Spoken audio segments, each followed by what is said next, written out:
अमेरिकी हमले के बाद ईरान ने एक बड़ा फैसला किया है।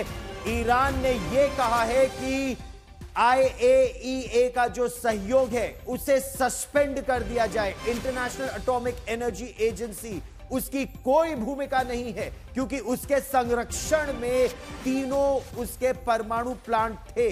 और न्यूक्लियर प्लांट पर हमले के बाद ईरान की संसद की यह मांग है कि IAEA सहयोग को सस्पेंड कर दिया जाना चाहिए। और यह बहुत बड़ी बात है क्योंकि प्रणय, जिस तरह से हम चर्चा कर रहे थे कि एक ये यूनाइटेड नेशंस का फेलियर है, दूसरा ये इंटरनेशनल एटॉमिक एनर्जी एजेंसी का भी पूरी तरह से फेलियर है। उसके संरक्षण के बावजूद पहले इजराइल ने और फिर अमेरिका ने 3 न्यूक्लियर प्लांट्स पर हमला किया।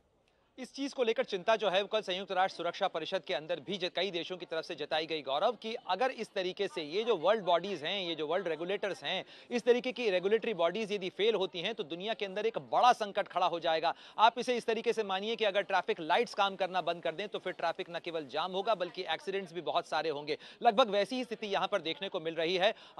ईरान की तरफ से कहा जा रहा है कि एनपीटी का सदस्य होने के नाते उसके जो अधिकार हैं उनको जिस तरीके से भंग किया गया है, उनको उसके अधिकार जिस तरीके से तोड़े गए हैं, उसकी जो सॉवरेनिटी है उसे वायलेट किया गया है। साथ ही ईरान एक बड़ा आरोप लगा रहा है। ईरान का कहना है कि IAEA जो है वो इस कनाइवेंस के अंदर था। IAEA की जिस रिपोर्ट का हवाला देते हुए इजराइल ने और अमेरिका की तरफ से ये कार्रवाई की गई है, उस रिपोर्ट में आज तक वो सबूत नहीं दिए गए कि ईरान के पास क्या न्यूक्लियर हथियार हैं, ईरान के पास में कितने न्यूक्लियर हथियार हैं। और ये सारी चीजें, इनका आरोप लगाते हुए ईरान की तरफ से, ईरान की संसद के स्पीकर की तरफ से ये कहा गया है कि अब कोई जरूरत नहीं है। IAEA का आपको याद होगा, राफेल ग्रॉसी ने कल ही संयुक्त सुरक्षा परिषद के अंदर कहा था कि हमारे इंस्पेक्टर्स जो हैं वो ईरान में मौजूद हैं। हम चाहते हैं कि अगर हमें एक्सेस मिले तो हम ये जाके चेक करना चाहेंगे कि आखिर नतांज के अंदर या फोर्दो के अंदर कितना नुकसान हुआ है।